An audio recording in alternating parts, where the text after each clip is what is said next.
para hoy tenemos una charla de nuestro presidente Juan Ignacio Reales sobre el centenario de la coronación de la Virgen del Rocío. Yo voy a hacer un pequeño resumen de la figura de nuestro presidente. ¿Quién es Juan Ignacio y por qué está aquí? Juan Ignacio es de Almonte, rociero y cristiano o cristiano y rociero. No sé muy bien, la verdad. Es que en Almonte no sabemos qué es antes. Sí sé que vive su fe a través de la referencia almonteña, que es la Virgen del Rocío, como madre y maestra. ¿Por qué está aquí? Por su propio compromiso con esta devoción. Juan Ignacio se ha criado en una familia rociera y a la vez ha creado una familia rociera. Este compromiso en el que ha vivido le ha hecho reconocer los valores que esta devoción tiene y que le impulsó ya desde joven a difundirlos, en la creencia de que la evangelización se puede hacer de muchas formas. Allá por los años 90, esta evangelización rociera le llevó, cuando estaba en el colegio de San Juan Bosco de Sevilla, a organizar un grupo de loquitos con los jóvenes que por entonces estaban en Sevilla llamado Fraternidad Rociera. Y más que fraternidad, fue Semilla Rociera, pues de aquellos componentes casi todos han pasado por juntas de gobierno. Participó activamente en la organización del primer encuentro de jóvenes rocieros, de los que, como ya sabemos, estamos celebrando los 30 años. Así que imaginaros, en una media entre 90 y 100 jóvenes por año, lo importante que fue aquel impulso para esta semilla y llegara a tantos corazones. De esta primera inquietud como colaborador de la hermandad, pasó a formar parte de esta como fiscal allá por 1995 y con el tiempo y muchas tareas aprendidas y realizadas, pasó a ser presidente, cargo que desempeña desde 2011. De las tareas realizadas destacamos la actualización de la regla, impulso de un buen archivo, y aquí destacar la incorporación del archivo documental de Juan Infante Galán, la incorporación de la hermandad a las redes sociales y la inauguración del Museo Tesoro, hecho que lo llena de orgullo junto con su Junta de Gobierno. La visita de San Juan Pablo II y su posterior celebración de los 25 años, y sobre todo las venidas y salidas extraordinarias que le han llenado siempre de gozo.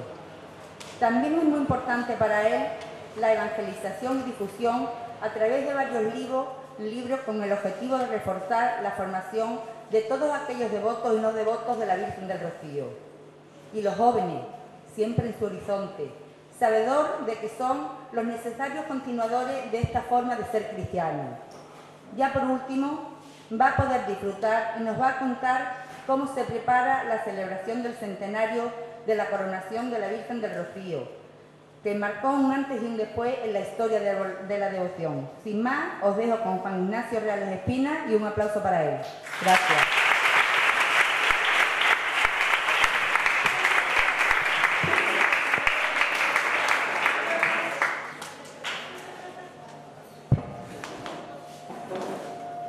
Bien, buenas tardes a todos, queridos jóvenes, querida Rosa, muchas gracias por tus palabras de presentación que han traído a mi memoria pues tantos recuerdos de estos últimos años. Mi saludo también a todos los monitores que están en este encuentro, a los miembros y compañeros de la Junta de Gobierno, a todos los que estáis aquí presentes en esta mañana, en este sábado del encuentro de jóvenes rocieros. Para mí, como podréis imaginar, después de las palabras cariñosas de Rosa, pues es una alegría estar aquí en este encuentro de jóvenes rocieros para hablar de la Virgen y para hablar en concreto de su coronación canónica y del centenario que estamos celebrando. Es una alegría por muchos motivos, entre otras porque después de 30 años, en este 30º encuentro de jóvenes rocieros, pues puedo volver a estar aquí. Como Rosa ha recordado, tuve la suerte de participar en el primer encuentro, como alguna foto que hay por ahí deja testimonio, aunque si me reconocéis pues ya será casi un milagro. Tuve la suerte de estar en ese primer encuentro, después en los sucesivos como monitor, después ya estuve como miembro de la Junta de Gobierno y en los últimos 8 años pues como presidente de la Hermandad y responsable último con Rosa de la organización de estos encuentros. Por todo ello pues es una alegría 30 años después volver a estar aquí y volver a encontrarme con todos vosotros, los jóvenes, que parece como si el tiempo no hubiera pasado. Yo os veo a ustedes y veo a los jóvenes que estaban aquí presentes hace 30 años. El tema del que vamos a hablar en esta mañana es el más oportuno, dado el año en el que estamos. Es la coronación canónica de la Virgen, lo que significó este hecho tan importante en la historia del Rocío y la celebración de su centenario. ¿Por qué el hecho de celebrar estos 100 años después de que tuvo lugar la coronación canónica de la Virgen? Pues este hecho fue, desde luego, y sin lugar a dudas, uno de los grandes hitos en la historia de la devoción a la Virgen del Rocío. Desde sus orígenes, a finales del siglo XIII, como sabéis, 1280 y tanto, cuando se manda construir la primitiva ermita, ahí están los orígenes de la devoción rociera, pues en estos 7 u 8 siglos de historia que va ya corriendo, uno de los momentos más importantes, sin duda, fue la coronación canónica de la Virgen del Rocío.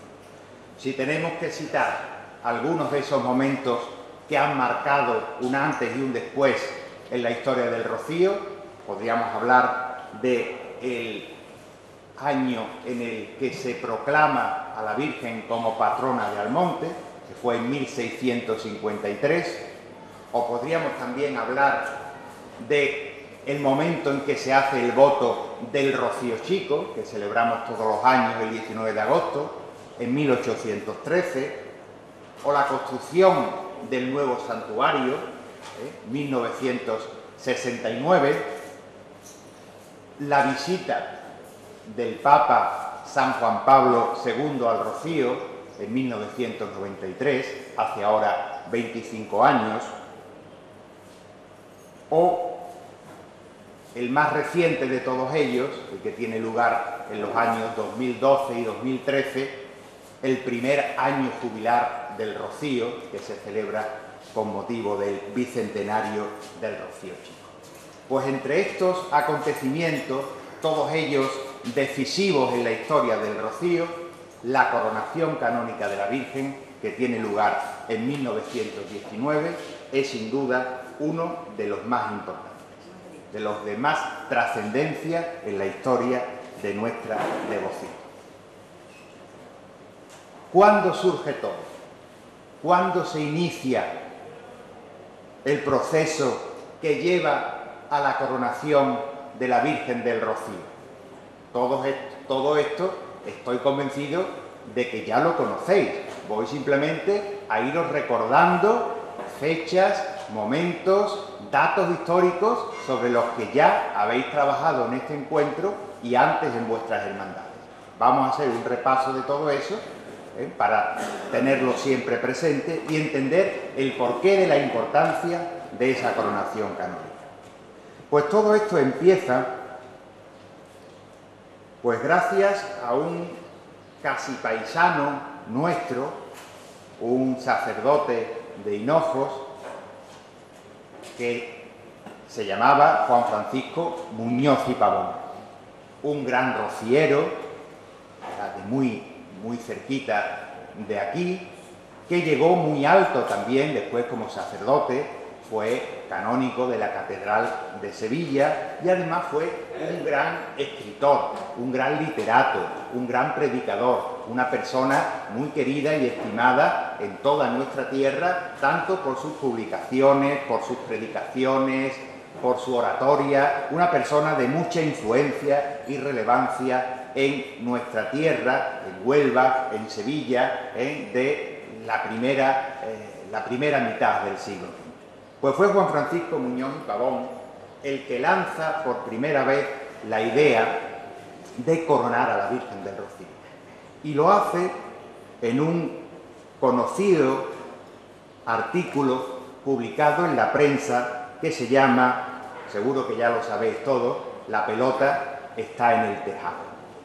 Lo hace en la prensa más relevante de aquel momento, principios del siglo XIX, El Correo de Andalucía, un periódico que todavía hoy existe, por eso se le llama el decano de la prensa andaluza, porque es el más antiguo de todos los periódicos, y ya estaba presente en el momento de la coronación de la Virgen. ¿Y por qué la publicación de este artículo en la prensa? Pues porque desde el primer momento se tuvo claro que los medios de comunicación, y en ese momento principalmente, sobre todo la prensa escrita, todavía la televisión no existía, no digamos ya los modernos medios de comunicación que han llegado después con internet, redes sociales, todavía eso era pura ciencia ficción, la radio estaba solo en sus más primitivos orígenes, la prensa entonces eran los periódicos, la prensa escrita. Y la prensa tuvo en el proceso de la coronación de la Virgen una importancia fundamental. Fue gracias a la prensa que esta idea pudo divulgarse, pudo llegar a muchísimas personas, a muchísimos rocieros, y gracias a la prensa también, pues pudo finalmente concederse y aprobarse la coronación canónica de la Virgen del Rocío. Por tanto, cabe subrayar y destacar el papel que tuvo la prensa de la época, los medios de comunicación, en este hito de la historia rociera, como fue la coronación canónica de la Virgen. Y por eso, Juan Francisco Muñoz y Pavón, que ya digo, era un personaje bastante listo, bastante inteligente, supo crear, pues, el mejor entorno para hacer posible este sueño que él tenía como rociero y como sacerdote, y es que se coronara a la Virgen del Rocío. Juan Francisco Muñoz y Pavón se preguntaba si hay muchas vírgenes coronadas en España. Tampoco eran tantas, a principios del siglo XX, tampoco eran tantas, pero él decía si está coronada la Virgen del Pilar, si está coronada la Virgen de los Reyes, si lo está la de las Angustias de Granada, o la de Begoña en Vascongadas, etcétera, etcétera. Todas esas vírgenes, o si acaso, menos la del Pilar, que como patrona de España sí tenía una devoción ya muy importante y muy extendida, pero decía Juan Francisco, todas estas vírgenes son menos conocidas que la Virgen del Rocío. La Virgen del Rocío tiene muchos más devotos y es mucho más conocida que cualquiera de estas imágenes que ya están coronadas. ¿Por qué no vamos entonces a coronar a la Virgen del Rocío? Esa era la idea que lanza Muñoz y Pavón en su artículo La pelota está en el tejado. Y lo dice además con unas palabras preciosas. Pone en valor por qué él considera que la Virgen del Rocío tiene que ser coronada. Dice Juan Francisco en este artículo, La pelota está en el tejado, que el rocío es el más expresivo grito de fe y el más apasionado llanto de amor a María Santísima que sale de toda esta Andalucía durante el año.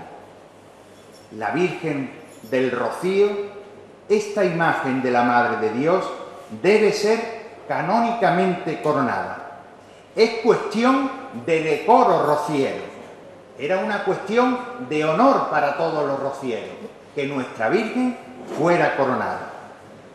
Y además, en el mismo artículo, ya digo que Muñoz y Pavón era muy inteligente, empezaba a señalar a una serie de personas que él sabía que tenían mucha influencia y mucho peso, y los nombraba como los que tenían que mover todo este cotarro para que la coronación se hiciera posible. Y decía, pues, ¿quién mejor que el cura párroco de la Iglesia del Salvador de Sevilla? El Salvador es la iglesia más importante de Sevilla, después de la catedral. El cura párroco del Salvador era Juan Luis Cózar y Lázaro. ¿Y por qué él lo señalaba? Aparte de porque ya era un sacerdote muy importante en Sevilla, porque antes había sido párroco de Almonte. y conocía muy bien la devoción a la Virgen del Rocío, y era un gran rociero. Y decía también que otra de esas personas que podían abanderar la coronación era doña María Magdalena Almaraz y Santos. ¿Y por qué esta señora? Pues ni más ni menos porque era la hermana del cardenal de Sevilla, que era el que en última instancia tenía que promover la coronación de la Virgen. Y hablaba también de Manuel Ciuró, que era un gran rociero en la provincia de Huelva, un gran pedagogo que había fundado unas famosas escuelas, y doña Juana Soldán, la madre de la familia Cepeda, otra de las grandes rocieras de la provincia, y Anita Valladolid, decía Juan Francisco en su artículo. Anita Valladolid era la famosa y conocidísima camarista de la Virgen del Rocío. Por tanto, ya Juan Francisco Muñoz y Pavón, en su artículo, con mucha inteligencia, empezaba a tocar unas teclas que eran fundamentales para que ese sueño suyo, que él hacía en ese momento público en el artículo en el Correo de Andalucía, pues llegara a hacerse realidad.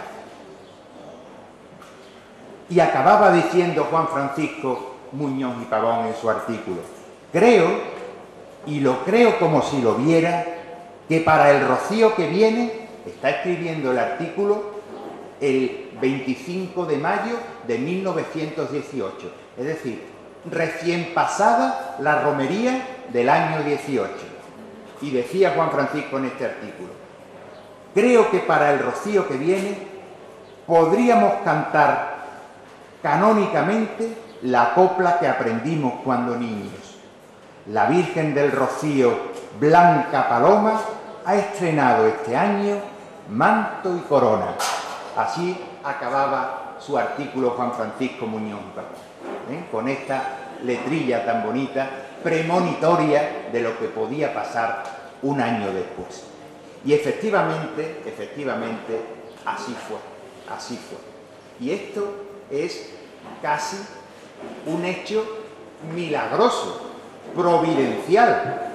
Pensad que la coronación de una imagen de la Virgen en aquel momento no era como ahora.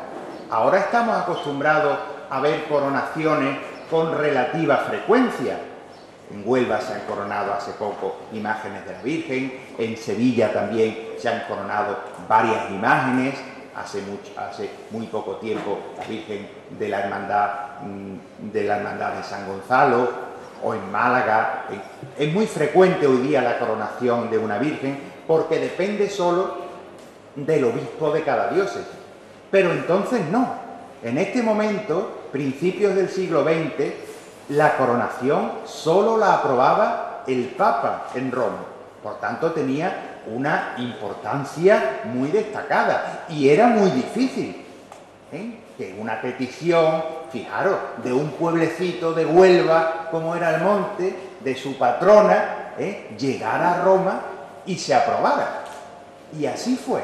Pero además lo fue en un tiempo récord, en un tiempo meteórico. Si una coronación normalmente tardaba pues varios años desde que se iniciaba, desde que la idea se lanzaba, desde que el expediente se abría, hasta que llegaba a efecto, la Virgen del Rocío consigue que se apruebe la iniciativa de su coronación en solo unos meses. El 25 de mayo lanza la idea Muñoz y Pavón en el artículo que publica en el Correo de Andalucía, y solo 4 meses después, el 8 de septiembre de ese mismo año, de 1918, se firma en Roma la bula, el decreto pontificio del Papa por el que se concede la coronación canónica de la Virgen. 4 meses, un tiempo récord, a principios del siglo XX, con muy poca, sin medios de comunicación como tenemos hoy, con las dificultades que implicaban las distancias. En solo 4 meses se consigue la aprobación de la coronación de la Virgen del Rocío. tendría lugar un tiempo después, en el año 19, el 8 de junio, que era la romería del Rocío, como ya Juan Francisco Muñoz y Pavón decía en su artículo. Ojalá que el año que viene en la romería coronemos a la Virgen. Y así fue. Se coronó el 8 de junio, como todos sabéis, de 1919. Pero ya estaba aprobado desde el 8 de septiembre de 1918, del año anterior. Por eso, por esa precisa razón, la procesión extraordinaria que se va a celebrar con motivo de este primer centenario de la coronación de la Virgen va a ser dentro de muy pocos días, el 8 de septiembre de este año, que es cuando se cumplen 100 años de esa bula, de ese decreto de Roma por el que se concede la coronación de la Virgen del Rocío. Ese es el motivo por el que va a salir la Virgen en procesión extraordinaria dentro de un mes y medio escasamente, porque será el día en el que se aprobó en Roma la concesión de esta coronación canónica de la Virgen del Rocío. Ya digo, fue providencial. En un tiempo récord, la idea que lanzaba Muñoz y Pavón se hacía realidad. Y lo hizo porque fue muy inteligente, porque él mismo ya, como os he recordado, señalaba a las personas más influyentes de la época, tanto en Sevilla como en Huelva, porque además supo utilizar muy bien a la prensa, que era el principal medio de difusión de esa época. Él mismo lanza su idea desde un artículo que publica en la prensa, pero después también el mismo periódico va publicando las primeras donaciones que se conceden para hacer posible la corona de la Virgen, las primeras adhesiones que se van produciendo a esa idea. Y así, uno de los primeros que se suma al proyecto, como no podía ser de otra forma, era el alcalde de Almonte, por un escrito que el mismo 1 de junio de 1918 manda al propio Muñoz y Pavón. El propio Manuel Ciuró, este gran rociero de Huelva, también se adhiere públicamente y de forma inmediata a la idea de la coronación. Lo mismo hace Anita Valladolid, la conocida y muy querida y famosa camarista de la Virgen. Y, cómo no, uno de los pesos pesados de la época, al que ya se refería también Muñoz y Pavón en su artículo, que era el cura del Salvador, Juan Luis Cózar y Lázaro, el que había sido párroco en Almonte. Y lo hace además con unas palabras muy bonitas que le dirige a Muñoz y Pavón. Primero se pone a su disposición, dirá que hará todo lo que de él dependa para hacer posible ese sueño. Y dice, y entonces se podrá cantar con sobrada razón la copla popular. La Virgen del Rocío tiene en su camarín más oro y más diamantes que el rey de Madrid. Así, con esta seguidilla, con esta coplilla tan bonita, se sumaba Juan Luis Cózar y Lázaro al proyecto, a la idea de Muñoz y Pavón. Y todo esto se iba haciendo eco la prensa del momento. Por eso todo fue más rápido. Por eso, y porque desde luego la Virgen del Rocío es muy grande, y porque ya entonces la Virgen era querida por muchísimos rocieros, entonces del entorno más cercano, de nuestras provincias vecinas, Huelva, Sevilla, Cádiz, ya estaba muy presente en el corazón de los rocieros de entonces. Por eso, y por la inteligencia que supo utilizar en este proyecto Muñoz y Pavón, pues fue posible esa coronación canónica. Pero en ese proceso, os prometo que no voy a extenderme mucho en mi charla o en mi conferencia, sino que vamos a intentar que sea una cosita breve o una cosa que no os canse mucho y que solo recuerde ideas que ya sabéis y que os sirva para poner en valor la importancia de esta coronación. Fue un momento muy importante en la coronación de la Virgen también la romería del año anterior. Y aquí vuelvo a insistir en la habilidad que tuvo Muñoz y Pavón. Ya en la romería del año anterior, él se encarga de mover una serie de piezas para que vinieran aquí a la romería en el rocío, pues esas personas que él sabía que luego iban a ser determinantes en la coronación. Es verdad que en esos momentos, estamos hablando de primer cuarto del siglo XX, el rocío ya era importante, ya era un ejemplo de nuestra identidad y religiosidad andaluza, ya la devoción estaba extendida por las provincias Huelva, Sevilla, Cádiz, pero todavía no llegaba mucho más allá, todavía era mirado el rocío y la devoción rociera por algunos sectores más puristas de la Iglesia con cierto recelo. Se decía que esto era pues algo muy folclórico, había todavía un poquito de recelo, de miedo, de celo, de envidia incluso contra el rocío. Y entonces Juan Francisco Muñoz y Pavón dice: vamos a hacer posible que las personas que luego van a tener que ayudarme en este proceso de la coronación vayan al rocío y conozcan la romería.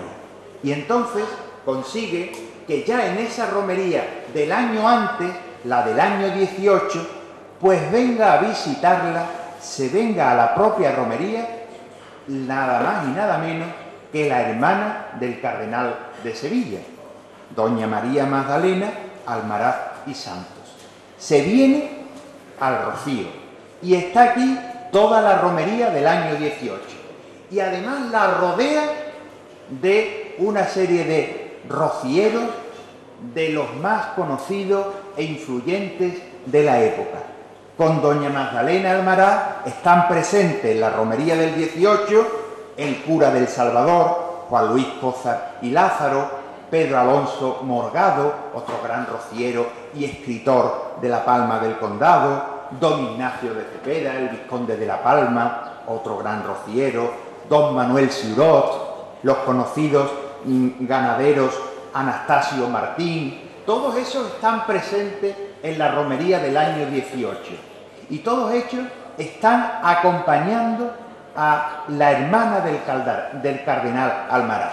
Y lo que Juan Francisco Muñoz y Pavón pretendía, pues le salió de perla. Esta mujer salió de la romería del Rocío del año 18 encantada con lo que había visto. Claro, la habían rodeado de las mejores personas, la habían puesto en los mejores sitios. Esa mujer salió de aquí, de la romería del 18, dando palmas. Dice Juan Francisco Muñoz y Pavón en el artículo La pelota está en el tejado, dice: la hermana del cardenal que salió de la romería del Rocío y era ya más rociera que el arroyo de la Jolí. Dice Juan Francisco Muñoz y Pavón en su artículo La pelota está en el tejado. Esta mujer salió totalmente convencida y convertida en una gran rociera y no hizo más que llegar a Sevilla cuando pasó la romería y le dice a su hermano, que era nada más y nada menos que el cardenal de Sevilla, el que tenía que mover todos estos hilos, le dice: esto hay que hacerlo, esto merece la pena, la Virgen del Rocío tiene que ser coronada.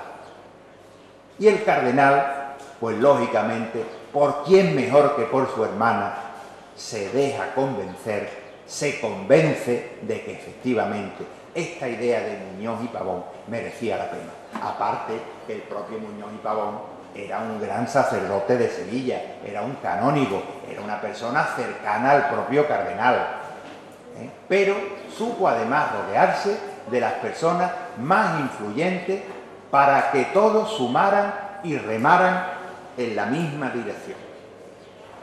Efectivamente, se empiezan inmediatamente los preparativos para que esa coronación tuviera lugar.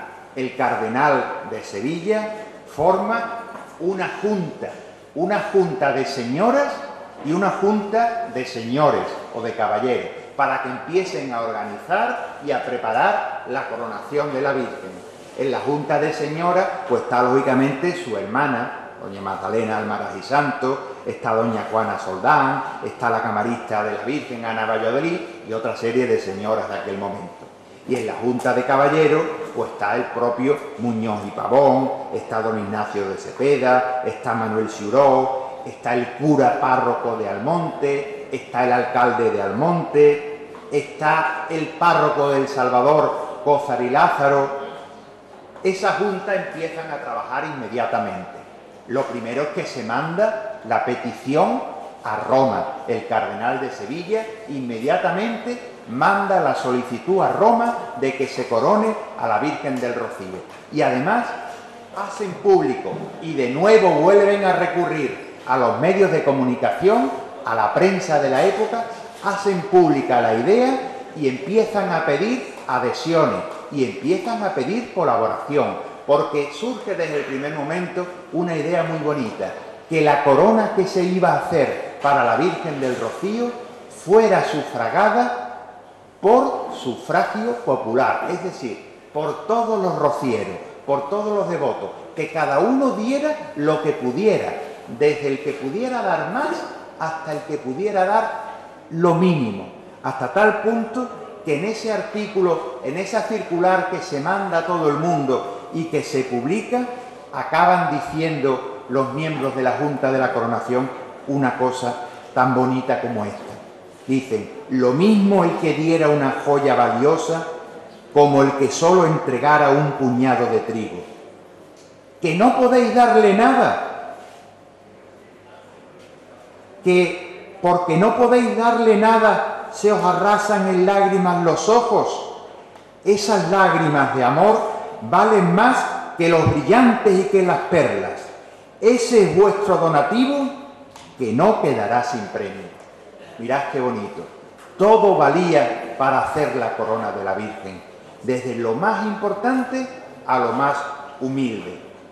La corona de la Virgen la hace un gran orfebre de Sevilla, el orfebre de la Catedral de Sevilla, que era don Ricardo Espinosa de los Monteros. Se empleó en su factura 2,5 kilos de oro, y todo provenía de las donaciones de particulares. La primera donación que se recibe se publica también en el Correo de Andalucía. Se hace eco el periódico de una nota que le llega de la Junta de la Coronación, donde se da cuenta del primer donativo, que lo había hecho una joven rociera que se apellidaba Jiménez Molina, y que entregaba la mejor alhaja de su difunta madre para que se hiciera la corona de la Virgen. Y luego hay donativos preciosos, desde una persona que da el jornal de un día, su salario de un día, una sirvienta que da 0,50 céntimos, una señora que da el valor de media docena de huevos, o ya donaciones más importantes, los infantes de España, don Carlos y doña Luisa, que entregan 200 pesetas, que en aquel momento era un dinero, o el duque de Montpensier, otras 200 pesetas, o el torero Juan Belmonte, un gran rociero, que da 500 pesetas, o la propia Juana Soldán, la madre, la matriarca de toda la familia Cepeda, que donan ellos la corona del niño, la corona del pastorcito. Pues con todos estos donativos, desde los más humildes y sencillos hasta los más grandes y los más importantes, todos se unieron para hacer posible la confección de la corona de la Virgen, que ya digo, se encarga de ello pues un gran joyero, un gran orfebre, que era Espinosa de los Monteros. Y la corona del Niño Jesús, la corona del pastorcito, que la sufraga la familia Cepeda, la hace don José Reyes Cantueso, que son los dueños de la famosa joyería Reyes de Sevilla. Ellos son los que hicieron los orfebres que confeccionaron la corona del pastorcito. Bien, pues con todo esto se acaban finalmente confeccionando las dos coronas, se recogieron donativos de sobra, se hicieron las coronas y finalmente, como decía, el 8 de septiembre ya se aprueba en Roma el decreto o la bula por la que se concede la coronación de la Virgen. Lo hace en nombre del Papa el que era cardenal secretario de Estado Merry del Val, que se llamaba, que además era español.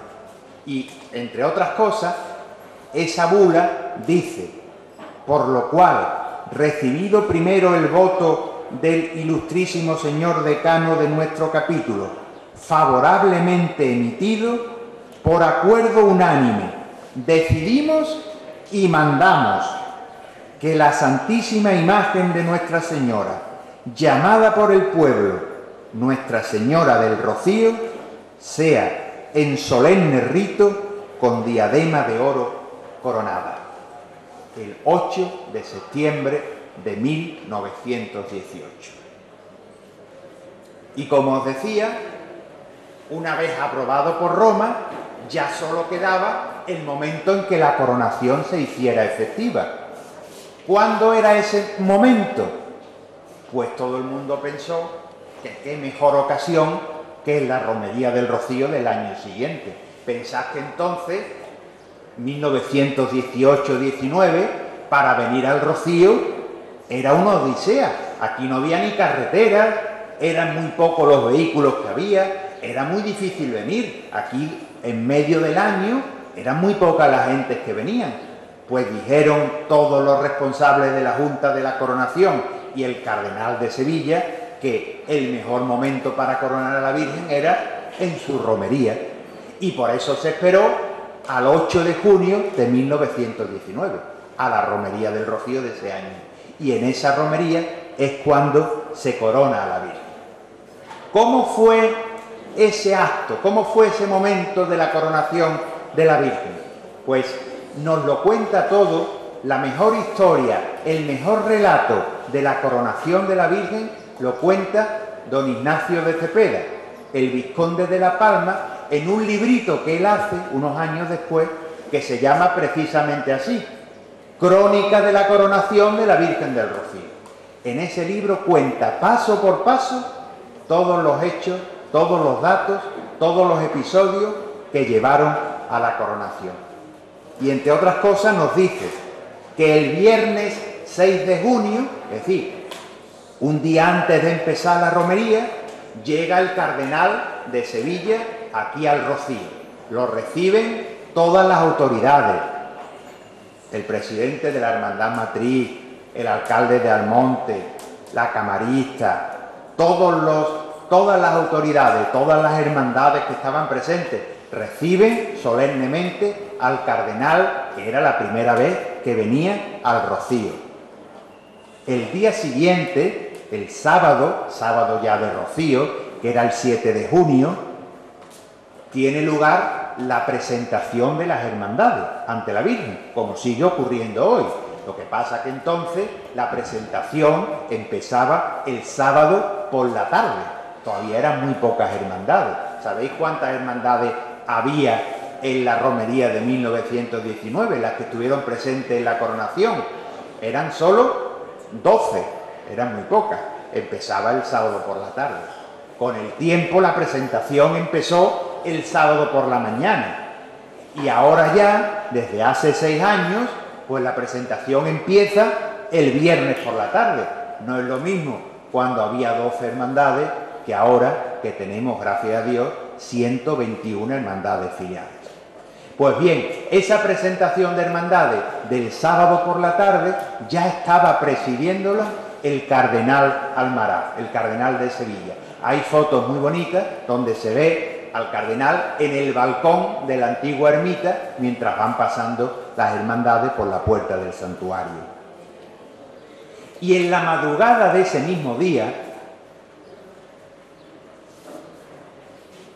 es decir, en la madrugada del sábado al domingo, es cuando sale la Virgen en un traslado desde el santuario hasta el Real del Rocío, en la madrugada del 8 de junio, a las 5 de la mañana del domingo 8 de junio de 1919. Era el domingo de Pentecostés, el día grande de la romería. Pues en esa madrugada los almonteños trasladaron a la Virgen desde su santuario al Real del Rocío, donde se había montado un altar improvisado específico para que allí tuviera lugar la coronación de la Virgen. Y dice la crónica de Ignacio de Cepeda que se había juntado en el Rocío una cifra importantísima de personas, 25 o 30.000 personas. Fijaros, con lo que hoy se junta ya en una romería, pero pensad que en aquel momento juntar aquí a 30.000 personas, cuando no había ni carretera, los medios de transporte eran poquísimos, fue todo un récord de público y de devotos que habían venido. Pues cerca de 30.000 personas había en esa romería. Y a las 10 en punto de la mañana, el cardenal iniciaba el acto de la coronación. Primero se bendicen las coronas. Para bendecir la corona se usó un instrumento muy simpático. Cuando se bendice cualquier cosa hoy día, lo que se utiliza, lo que el sacerdote utiliza, se llama un hisopo, que es un instrumento normalmente de plata que se moja en agua y de esa forma se bendice lo que sea. Pues la corona de la Virgen se bendijo con un hisopo muy particular. Era ni más ni menos que una ramita de eucalipto, que si se habéis fijado está en el Museo del Rocío. No sé si lo habéis visto, Lo habéis visto, ¿verdad? Ese fue el instrumento, el hisopo, con el que se bendijo a la corona de la Virgen y del niño. Pues tiene lugar una misa solemne y después la coronación de la Virgen del Rocío. Hay un momento muy bonito en el que es el propio Muñoz y Pavón, el artífice de la idea, el que coge en sus manos la corona, se la entrega al cardenal Almaraz y este es el que la deposita sobre las sienes benditas de la Virgen del Rocío. Y al hacerlo dice una frase muy bonita, dice el cardenal: así como te coronamos en la tierra, merezcamos por tu intercesión ser coronados en el cielo. Eran las 11:15 de la mañana y en ese momento, entre grandes aclamaciones, vivas y vítores a la Virgen del Rocío, la multitud de 25 o 30.000 personas alabaron y proclamaron a la Virgen del Rocío, que acababa de ser canónicamente coronada. Un hito en la historia del Rocío, milagroso, se consiguió en solo unos meses y la coronación de la Virgen tuvo tal repercusión en toda España, en toda la prensa, en todos los rocieros, que marcó un antes y un después en la historia del Rocío. A partir de ese momento, la devoción rompió sus fronteras naturales del principio, esas provincias de Huelva, Sevilla y Cádiz. Se fue extendiendo primero por toda Andalucía, después por toda España, hasta llegar hoy a los más remotos lugares del mundo, con hermandades y devotos del Rocío en los países más lejanos que podamos imaginarnos.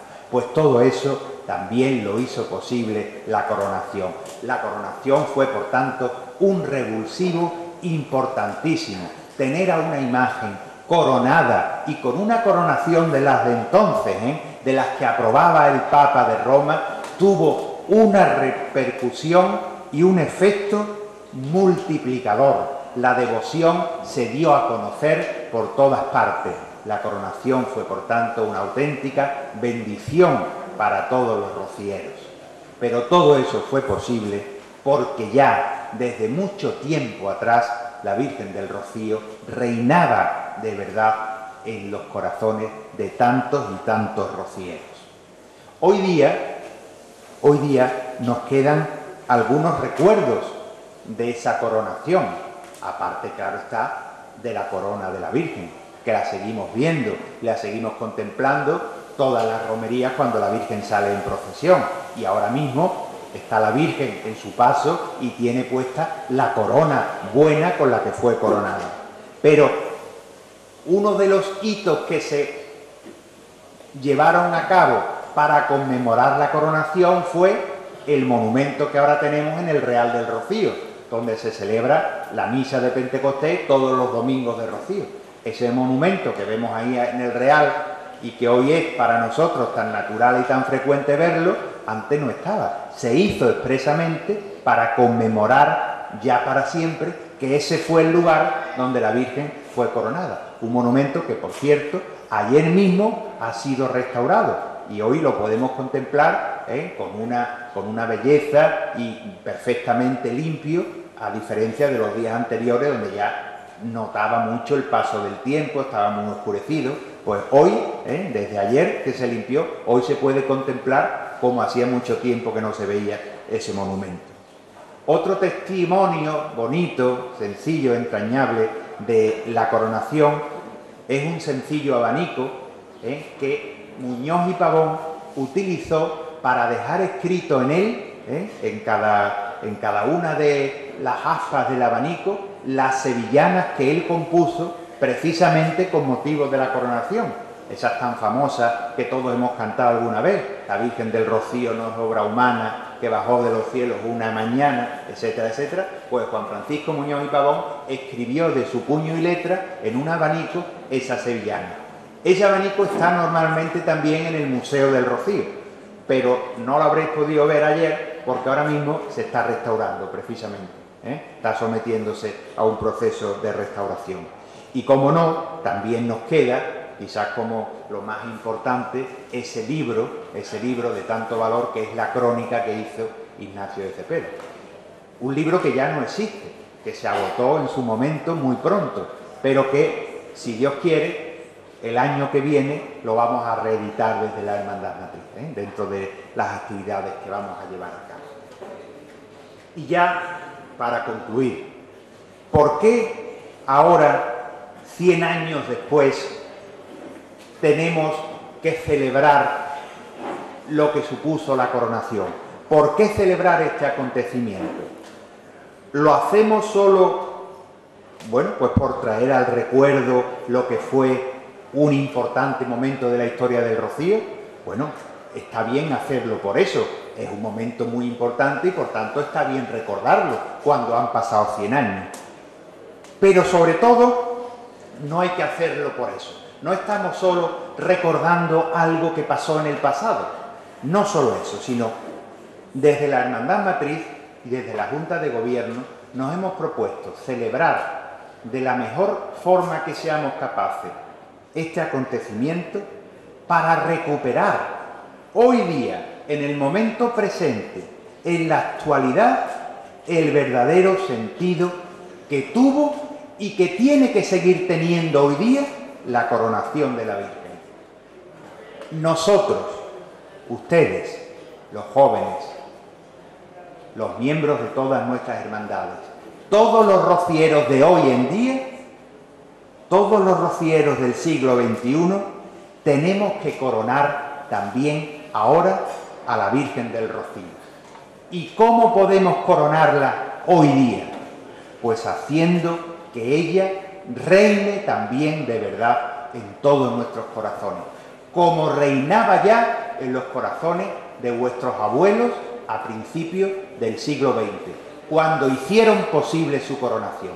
Pues igual que entonces, nosotros tenemos que coronarla ahora, hoy, en nuestros días, y la forma de hacerlo es haciendo que la Virgen siga reinando en nuestros corazones, haciendo que la Virgen sea el espejo en el que nos miramos, sea modelo de nuestra vida como cristianos, como rocieros, y que la Virgen sea para nosotros un camino que recorrer a lo largo de nuestras vidas, un camino que a través de ella, que a través de la Virgen, nos tiene que llevar a su Hijo, al pastorcito divino.